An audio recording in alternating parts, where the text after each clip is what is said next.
I think people will look and say, but wait a minute, they're Americans who are unemployed. Why can't you just hire them? They don't want to come out here and work in this extreme conditions, 100+ degree temperatures, dust, hard work. What if you paid them more? It doesn't matter. We pay some of the highest wages for farm workers in the nation right here in California, and they won't come out. In California, we grow about 50% of the fruits and vegetables and nuts for the country. And any shortage of food like that is going to impact everybody in the nation, because not only will food be less available, it'll be more expensive. Manuel Cunha Jr. runs the Nisei Farmers League, a trade organization representing farmers and farm workers in the Fresno area. He says Trump's promise to deport all undocumented migrants would disrupt the entire country. If you took away my workforce, you wouldn't eat. If you go into the San Joaquin Valley and you start doing what you're saying, it's over. The country will stop. It'll literally stop because the food system won't move. And like Joe Del Bosque, he insists these undocumented farm workers are not taking jobs that would otherwise go to American citizens. I don't care what you pay them. I don't care if you pay them $26 an hour. It ain't going to happen. They're not going to get up at 4 or 5 in the morning, drive to the field, and pick fruit. That's fine. We're just going to burn the fucking crops. Fuck it. Let everybody starve. Jerry Spencer turned to unemployed Americans, but says after 2 weeks, most couldn't cope. The farmer says, start over here and end over here. And that was the extent of their instructions. With the American workers, they all had to be taught all this and separate. And in addition to the fact that their bodies just were not built for it. Hello, beautiful people. I hope you're well and welcome back to my channel. So Maga farmers, once die-hard Trump supporters, are literally burning down their own farms. Why? Because there's no one left to work them. The very policies they cheered for have turned around and destroyed their own livelihoods. In today's reaction, we are not just watching regret, we are witnessing the collapse of the American farming backbone by its own hand. Let's dive into this emotional and shocking story of betrayal, immigration, and political consequences. If you're new here, kindly consider subscribing so you never miss any update from my videos. Let's dive into it. Keith Smith says most immigration workers left after the law took effect. So this potato farmer hired Americans. Problem is, he says, most show up late, work slower, and are ready to head home after lunch. Some even quit after just one day out in the field. There's a Hispanic man that works for us, and I say, he's 52, and he'll make anywhere from $70 to $100 a day. I said, if you can keep up with him and do a good job, you can make that. But they're not physically in shape to do it. And, probably not mentally tough enough to do it some of it. Caleb Ragland is the president of the American Soybean Association, and he just wrote an op-ed for a right-wing publication, and he said in there, quote, "Like many of my fellow farmers, I voted for President Donald Trump in the past 3 elections. The president won me over with his commitment to business-friendly tax cuts, as well as his track record of reducing regulation and cutting government spending. I am one of 500,000 soybean farmers in America who feels the pain. As a businessman, President Trump must know how urgent this is." Does he? Is he? Anyway, he goes on to say, the current trade war with China is a gamble with American livelihoods, especially for farmers, those of us who grew up with soil and sweat, who can't imagine doing anything else. Mr. President, I hope you hear our plea. Please make a deal with China now. Yeah, so he doesn't get it. He doesn't get it. There is no deal to be had. As of now, the majority of Trump's base is sticking with him on these tariffs. But it's gonna catch up with them. They're gonna realize sooner or later there are no deals. He is not the deal maker. He screwed up. And no, China is not begging and pleading and knocking on our door. I did vote for Trump, and now I will deal with the aftermath of the tariffs. I compared 2024 first quarter to 2025 first quarter. I am down 70%.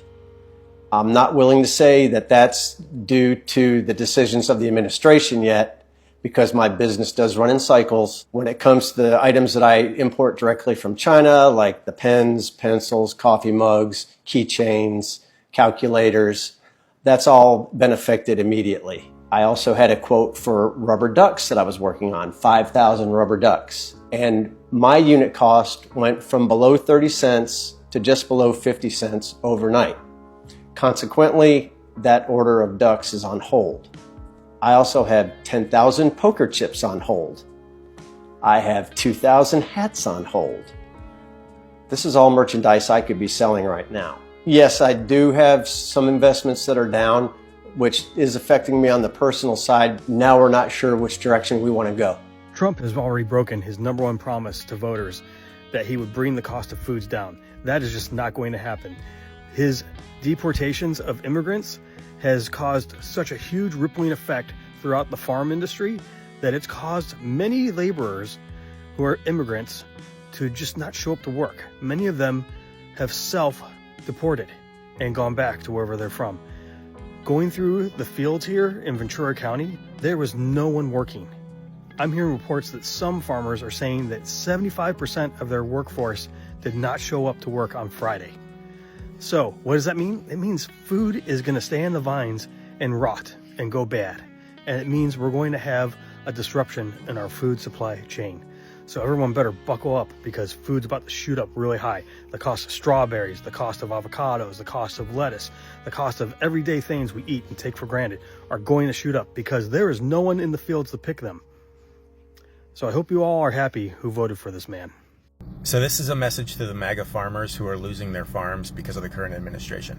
This is a message to the MAGA veterans and military who are watching their health care be destroyed and workers be fired, and billions of dollars going from quality of life measures for troops to the border.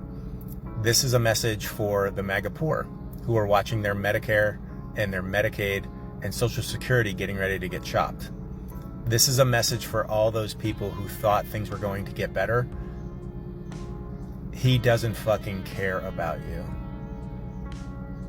They don't care about you. The Republican Party doesn't care about you. They needed you for your votes. Some still do. The guy at the top, he doesn't need you anymore. He only needed you to stay out of jail and make billions of dollars from becoming president again. And all the Republican representatives and senators, they just needed you to vote for him so that they could help get that giant tax cut for the oligarchs who fund them. They have never, ever cared about you. There's a part of you deep down that may be starting to realize this, and I hope you do, because your life will get better.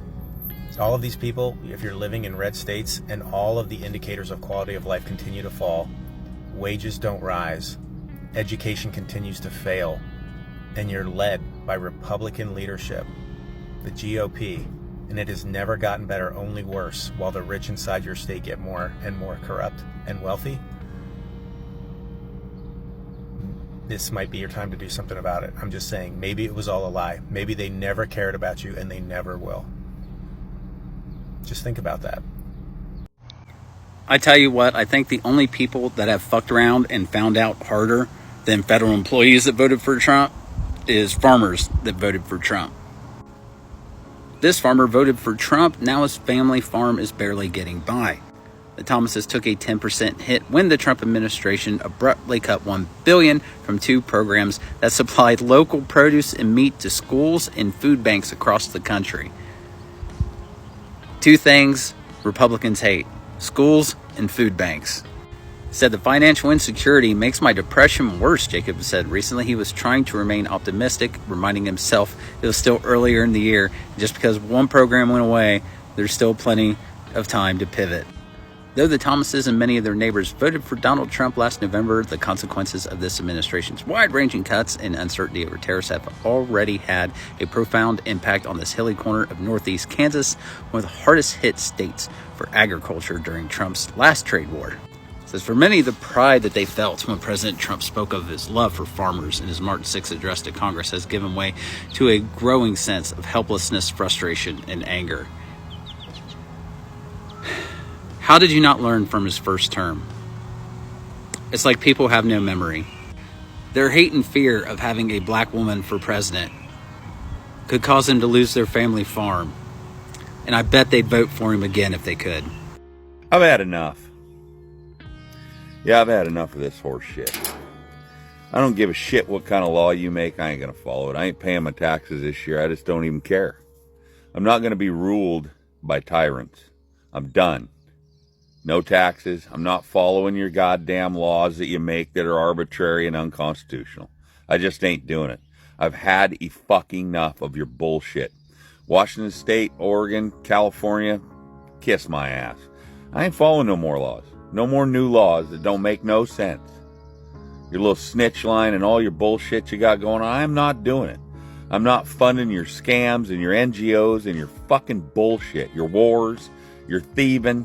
Yeah, thieving. You loudmouth politicians that don't give a fuck about the common person. I'm done. I've had enough. I am no longer going to participate in your horse shit. And I don't give a fuck what you try to take from me. I come into this world with nothing. I'll go out with nothing. I don't give a fuck. Fuck you and fuck off. And on top of that, you best leave me the fuck alone, because you won't like the results if you come out here and try to stomp on my neck. It won't end well. I'm old. And I'm mean as fuck. Leave me alone. Yeah, I want to jump on the bandwagon of saying that I regret my vote for Trump. My whole family does. My husband and I own a farm in Ohio that was funded through the Inflation Reduction Act, which Biden signed into law. And now the executive orders from Trump are rolling back all of that funding for us. So now we can no longer afford our farm. And when all that happened, it was like a lightning bolt hit my brain. And I realized that I shouldn't just be voting for myself, that Trump's policies and EOs are hurting millions of people. But it took it affecting me personally to understand what I had done was wrong.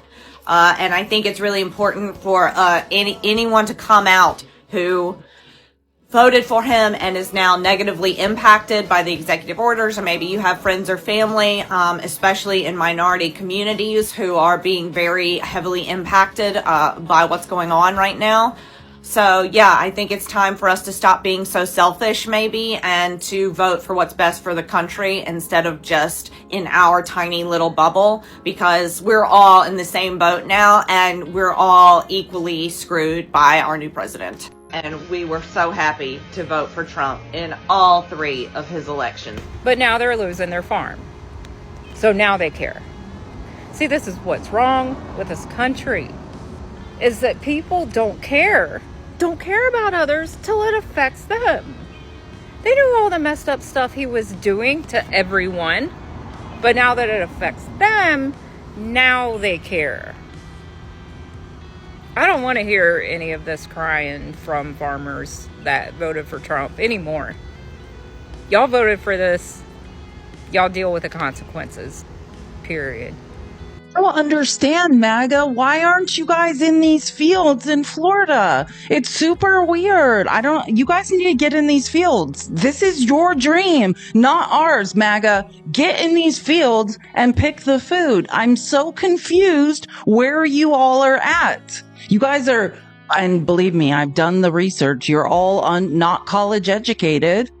This is where you guys should be at. You said a job is a job. That's what you guys said. You said that immigrants were taking our jobs. So you guys need to get in these fields and pick the damn fruit and vegetables. You wanted this. Where are you at? I don't understand why you guys aren't picking all the fruit in the fields. Get in there and get our food. I'm going to say the meanest thing I could possibly say to these Trump voters posting self-pity videos because they're suffering due to his policies. Now, I don't do personal attacks, so I'm just going to tell you the truth, because sometimes the truth hurts. You don't get to complain. You definitely don't get to complain about the lack of leadership or ideas coming from Democrats, because we didn't do this to us. You did this to us. If you and I are driving down the interstate together and you reach over and grab the wheel and you steer us into a 200-foot deep ravine full of lava and sharks because you think big interstate is corrupt and you thought it would be funny to shake things up, when I scream at you as lava sharks eat our legs, you don't get to be mad at me for being mad at you, because it was my idea to stay on the interstate, and it was your idea that ruined everything for both of us. You don't get to ask what Democrats would do differently with the economy. You don't get to ask what Democrats are doing to help us right now. Those are 2024 questions, but we're in 2025 consequences. This era of the United States right now, this is about the president you elected, the cabinet secretaries your Senate confirmed, the cowering Republicans you elected to obey him in Congress, and all of the very real consequences resulting. We told you these things were going to happen and we gave you lots of warnings, but you grabbed the wheel anyway. If you want to know what Democrats would do differently, look at the track record going back to the Great Depression. Economic growth, job growth, wage growth, retirement plan growth, all of these things have been better under Democratic leadership than Republican. If you like these things, you vote for Democrats because it's what Democrats do. I don't care if you like the Democratic candidate. I don't even care if you understand how the policies work. And I'm not going to ask you if you believe me, because every chart and every graph that matters at the highest level for the middle class proves me right over the past 100 years. I'm only going to ask you that over the next year and a half, you come to grips with this fact so you don't make the same mistake again. This story is more than just about farmers and fields. It's a powerful lesson in choices, consequences, and accountability. These Maga farmers now realize too late that Trump's anti-immigration policies, while designed to look patriotic, have gutted the very system that sustained them. No workers, no harvest, no future. The same hands that planted the seeds of division are now reaping a bitter crop of regret. And here's a bigger picture. When you build a nation on inclusion, fear, and short-term pride, it eventually turns inward and burns from within. The American dream many once knew is now suffocating under its own politics. For us watching from Africa and the diaspora, this is a moment of reflect. Are we building systems that empower or destroy? Are we investing in unity or division? Let me know your thoughts in the comments. Was this inevitable? Is there a way back for these farmers? And do you think more Americans will wake up before it's too late? Don't forget to like, subscribe, and share if this message resonated with you. I'll see you in the next video on Woke in Africa, where we connect the dots the mainstream media won't. Have a lovely time.